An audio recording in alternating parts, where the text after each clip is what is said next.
Magandang araw ka ba sa video na ito. Pag-uusapan natin malaking player po kabola. Sinapush po siya and is now banned.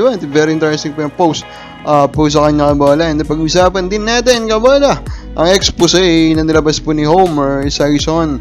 So hindi pa nakasubscribe, pakipindot naman po yung subscription button. Pag-usapan nga muna natin ito pong expose na nilabas po ni Homer Sison. So this is all about Glenn Robinson III kabola in the new import of Magnolia kabola. So hindi nga siya nakalaro nung out of town games nila against Meralco sa Panabo kabola. Kasi nga wala pang clearance. Ito po si Shabazz Muhammad, yung bagong import po kabola ng Magnolia. Now, Homer is saying na the problem is bigger than what we first know.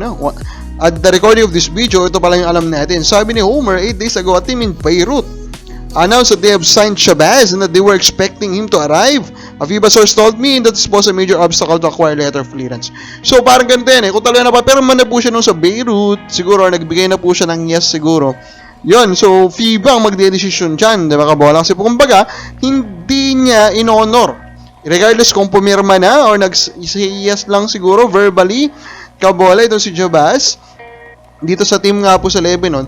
The issue now here is hindi niya in-honor yan. So now, hanggang wala pa tayong balita kabola na ito nga po binigyan niya ng clearance, baka hindi po matuloy itong si Shabazz o makamatagalan pa. Now, the much bigger issue is about this rumor. Again, at the recording of this video, wala pa po tayong idea kung ano to. The departure of Glenn wasn't handled well by Magnolia. Fortunately for Hotshots, GSR is a pro and will take the high road, sabi niya kabola. Kasi may post si Homer dito kabola that ito nga daw pong si Glenn Robinson pangit po kabola yung nakuha pong treatment ata dito sa Magnolia Hotshots kabola.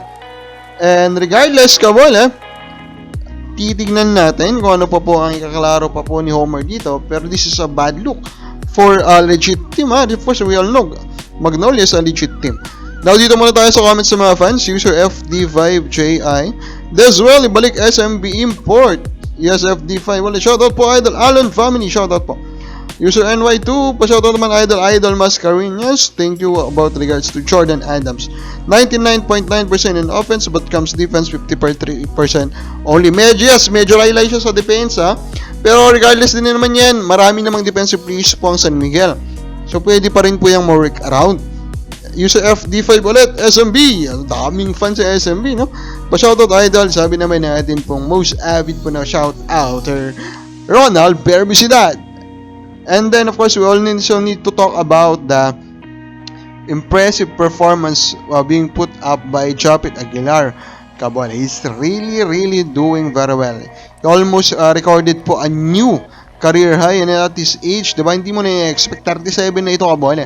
Pero I think we all know Japit Aguilar is, when he entered the PBA, we can actually agree that he has actually much higher potential than Junmar Fajardo kasi the athleticism difference is huge. Kita mo pa rin ngayon he's still, I think, the most athletic giant in the league, di ba? Sino bang malapit yung nasa 6'7 and above na ganyan ka-athletic? Parang wala Siya pa rin yung pinaka-athletic, di ba? Parang si Malonzo na yung pinakamalapit kung totoong 6'7 si Malonzo. Pero parang hindi nga siya 6'7 kabole.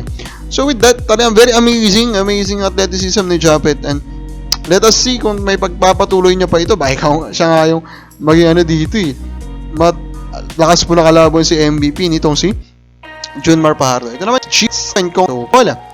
Pwede ring wala lang, or pwede ring it's hinting that from a conglomerate team going now to an independent team. Kasi we heard kabola last moment ata yan that Converge is interested.